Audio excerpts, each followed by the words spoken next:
Assalamualaikum warahmatullahi wabarakatuh. Perkenalkan, nama saya Desra Wintri, NIM 1906110138, jurusan Agroteknologi, Fakultas Pertanian Universitas Riau. Nah, pada kesempatan kali ini, saya ingin menayangkan sebuah video mengenai praktikum fisiologi tumbuhan yang berjudul Pengaruh Suhu Terhadap Enzim Amilase.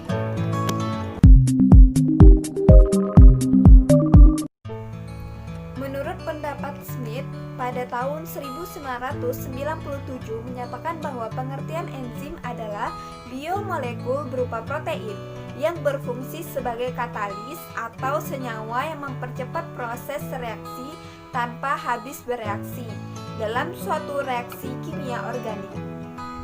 Nah, dalam praktikum ini kita menggunakan alat dan bahannya, yaitu khususnya untuk bahan kacang hijau, lebih tepatnya toge yang nantinya akan kita blender dan kita manfaatkan air dari bekas blenderan toge itu. Kenapa menggunakan kacang hijau? Karena kacang hijau mengandung enzim amilase, tepatnya alfa amilase, yang mana dia mengandung tokoferol. Dan juga selain itu, alasan menggunakan kacang hijau adalah karena nilai ekonomisnya lebih murah dibandingkan dengan kacang-kacang yang lainnya.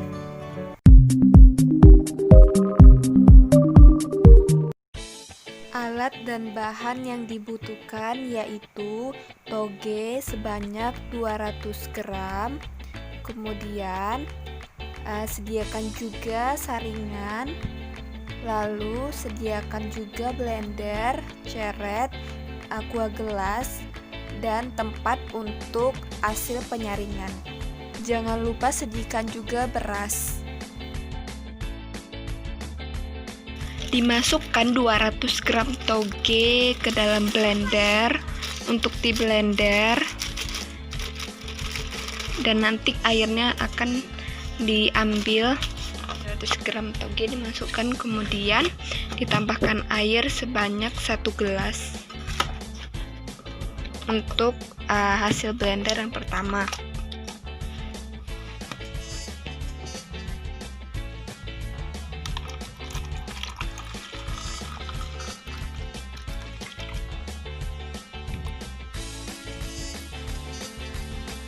Dimasukkan 1 gelas air ke dalam blender yang sudah ada toge.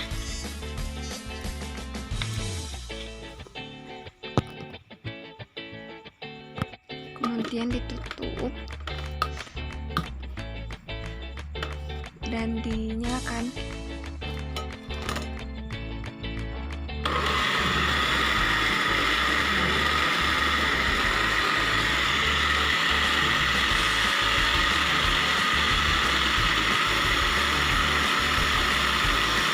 Air dari hasil blender toge yang pertama kita saring, kemudian kita ambil airnya saja.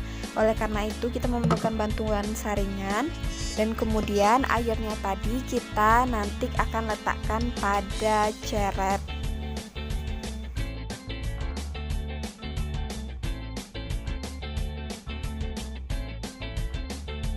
Selanjutnya kita lakukan lagi hal yang sama untuk mendapatkan air bekas blender toge yang kedua. Nah, untuk blenderannya, bahan yang kita gunakan tetap bahan toge yang sudah kita blender pada blenderan pertama. Jadi dilakukan sebanyak 3 kali untuk mendapatkan 3 konsentrasi air dari hasil blenderan toge.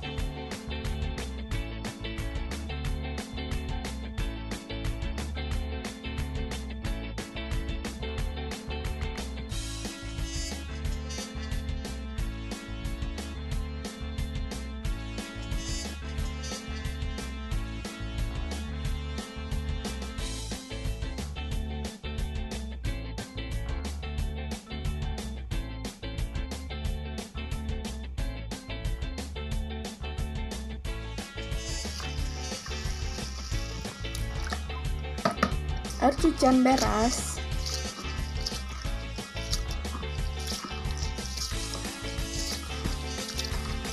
Cucian beras pertama diambil sebanyak 1 gelas.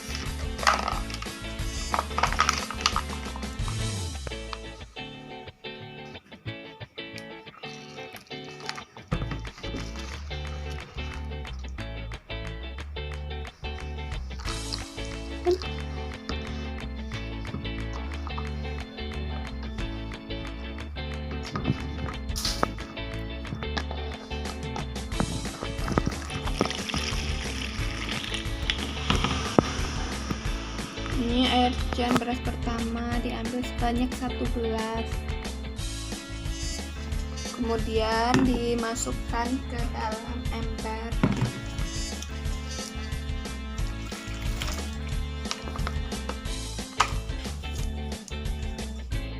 Kemudian ini cucian kedua.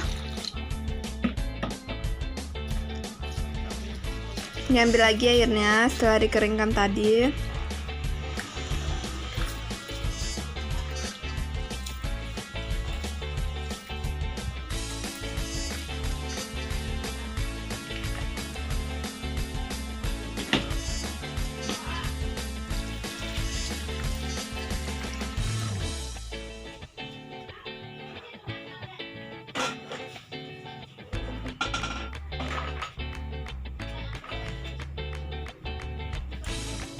Cucian kedua sebanyak 1 aqua gelas.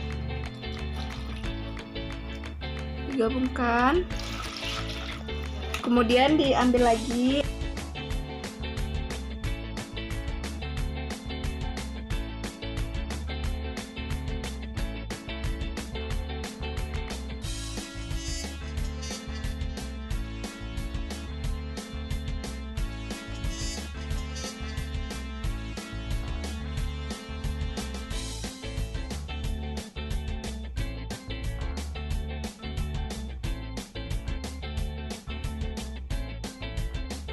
Dipanaskan air bekas cucian beras hingga mendidih.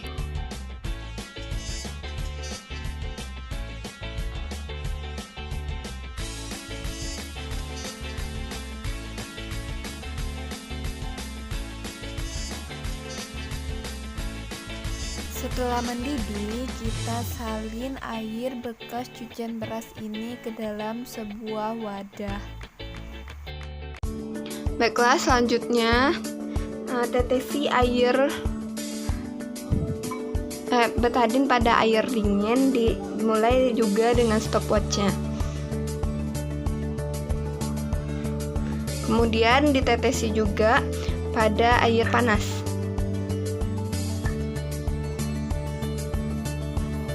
Kita lihat penyebarannya.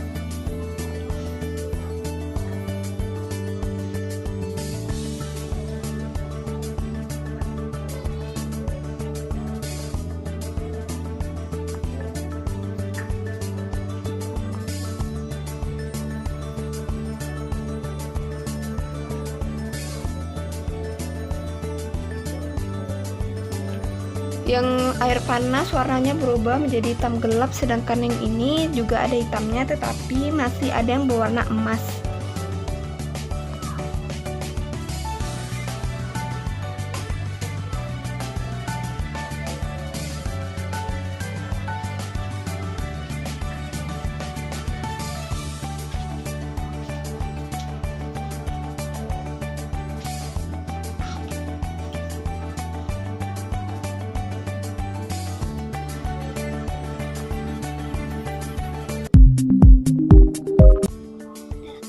Selanjutnya kita berikan lagi air bekas cucian beras, dan ini air panas bekas cucian beras yang sudah kita didihkan.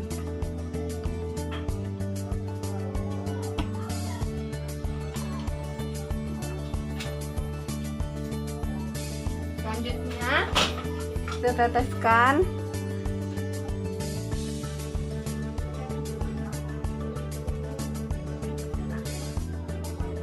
kita lihat ternyata yang sini lebih cepat penyebarannya.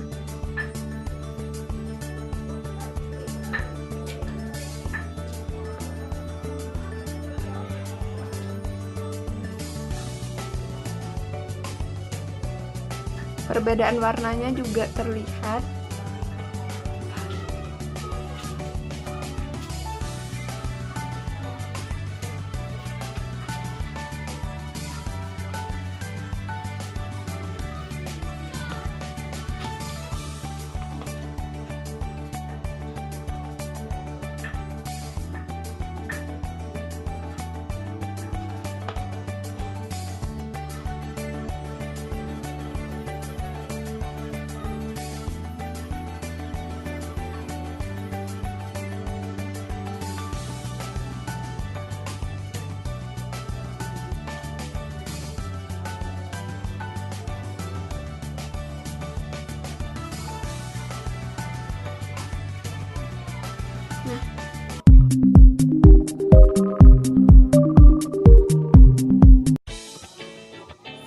Selanjutnya kita panaskan air toge hingga mendidih.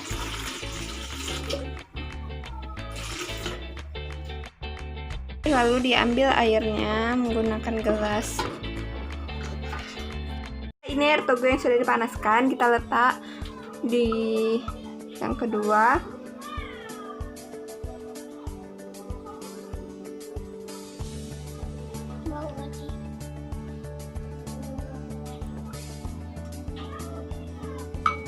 Kemudian yang di dalam gelas adalah air toge yang dingin. Kita masukkan. Nah, kita akan melakukan. Yuk, kita mulai. 1, 2, 3.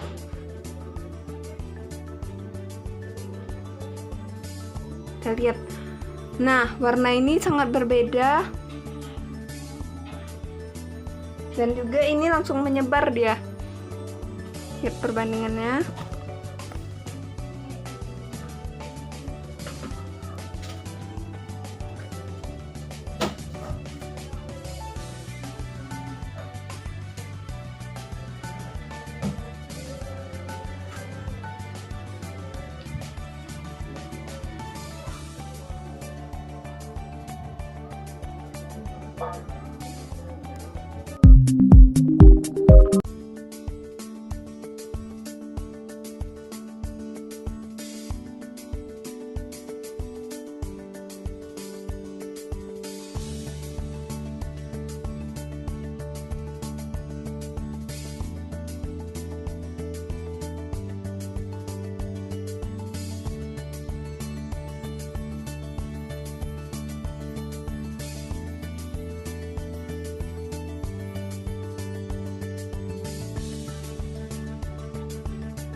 Dan teman-teman pada tahun 1992 menyatakan bahwa faktor-faktor yang mempengaruhi kinerja enzim yang pertama adalah suhu.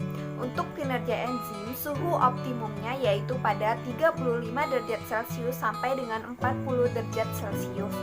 Faktor yang kedua yaitu pH, yang mana pH optimum untuk kinerja enzim yaitu sekitaran 6 sampai juga dengan 8. Yang ketiga yaitu konsentrasi enzim ataupun konsentrasi substrat, yang mana dia jika semakin besar konsentrasi enzim ataupun substrat itu sendiri, maka akan semakin cepat pula reaksi enzim yang terjadi.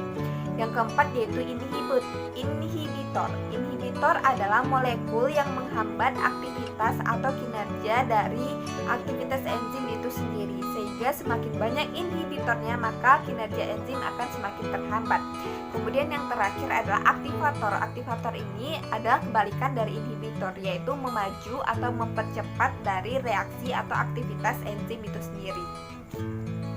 Nah, menurut Setiono pada tahun 1982 ternyata menyatakan bahwa konsentrasi substrat berpengaruh terhadap kinerja dari enzim, yang mana jika semakin tinggi konsentrasinya, maka molekul substrat itu akan semakin banyak dan juga akan semakin banyak yang akan terlibat dalam aktivitas enzim itu sendiri.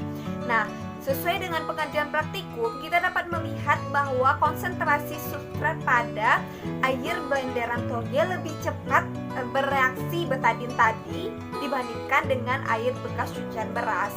Nah, dapat kita lihat bahwa penyebaran warnanya juga lebih cepat pada larutan toge dibandingkan dengan larutan bekas cucian air beras. Hal ini berarti konsentrasi substrat pada toge lebih besar dibandingkan konsentrasi pada air bekas cucian beras. Nah, menurut Cahyono pada tahun 2004 menyatakan bahwa enzim alfa amilase dalam biji terbentuk pada waktu awal perkecambahan oleh asam gibberellil. Asam gibberellil adalah suatu senyawa organik yang sangat penting dalam proses perkecambahan suatu biji karena bersifat sebagai pengontrol perkecambahan tersebut. Jadi dapat disimpulkan bahwa enzim alfa amilase ini banyak terdapat di dalam kacang-kacangan, yaitu tepatnya pada masa perkecambahan. Nah, kesimpulan yang dapat diambil dari hasil praktikum ini, ternyata kinerja enzim itu dipengaruhi oleh suhu. Semakin tinggi suhunya, akan semakin cepat aktivitas enzimnya. Dan kemudian konsentrasi substratnya juga berpengaruh terhadap kinerja enzim. Nah, yang terakhir yaitu mengenai ternyata enzim alfa amilase terdapat banyak pada tanaman kacang-kacangan, terutama pada proses perkecambahan.